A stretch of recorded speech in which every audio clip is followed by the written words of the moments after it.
Buen día, mi nombre es Carol Wendy Stephanie Ramírez González y el día de hoy les voy a presentar el proyecto integrador. A lo largo de esta presentación abordaremos lo que son las integrales definidas, cuál es su uso en la vida cotidiana, así como también veremos las entidades trigonométricas y cuáles son sus funciones. ¿Qué son las integrales definidas? Pues bien, representan el área bajo la curva de un intervalo específico en un plano cartesiano. Su representación es integral de a hasta b f de x de x.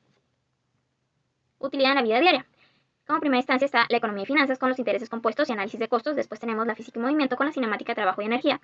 Y finalmente tenemos la medicina y biología con la farmacocinética y análisis de flujo sanguíneo.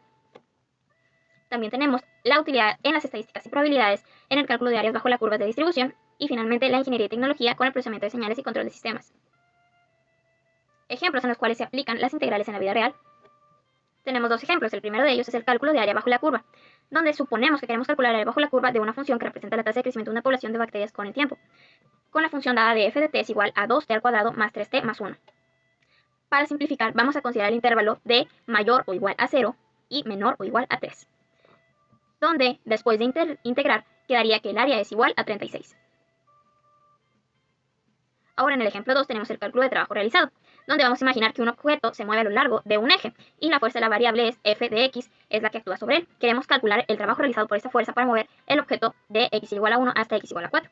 La función dada es f de x es igual a 3x al cuadrado y después de integrar quedaría que el trabajo es igual a 63. Ahora veremos las integridades trigonométricas. Vamos a mencionar 4. La primera de ellas sería seno al cuadrado de x más coseno al cuadrado de x es igual a 1. La segunda es seno al cuadrado de x es igual a 1 medio menos 1 medio de coseno 2x. La identidad 3 es coseno cuadrado de x más 1 medio más 1 medio coseno 2x. Y la identidad 4 es seno de 2x es igual a 2 seno de x por coseno de x. Ahora bien, tenemos para qué se utilizan las entidades de ángulos.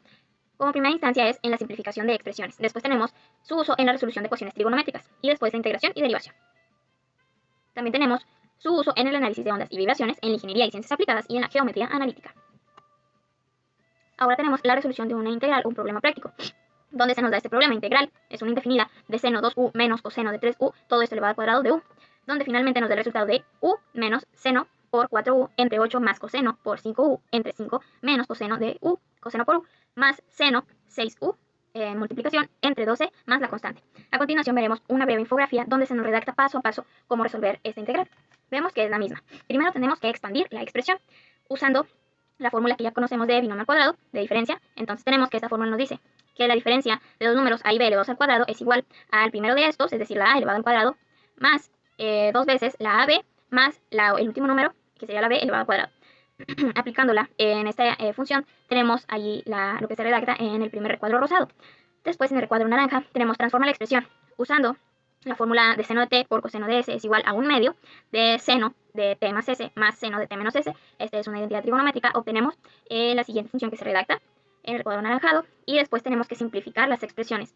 ¿Qué tenemos que simplificar? Pues el ángulo negativo usando la simetría par impar de las funciones trigonométricas. Y después cancelamos el máximo común divisor, quedándonos ahí la función que tenemos en el recuadro amarillo. Después, como paso 4, tenemos quitar los paréntesis, donde nos quedaría la función o la expresión que tenemos en el cuadro verde. Paso 5, utiliza las propiedades de las integrales por separado, usando la formulita que ya sabemos. Si tenemos dos números sumados, una integral de dos números sumados, pues lo que vamos a hacer es dividir cada uno de estos números por separado, o cada una de estas funciones por separado. Y así lo vamos a hacer y aplicar con esta función. Y número 6, evalúa cada una de estas integrales de una vez habiéndolas separado, cada integral. Evaluamos cada una de ellas, es decir, la resolvemos y finalmente juntamos o agrupamos términos semejantes y agregamos la constante c, donde nos va a dar el mismo resultado que anteriormente les había dicho en la filmina anterior.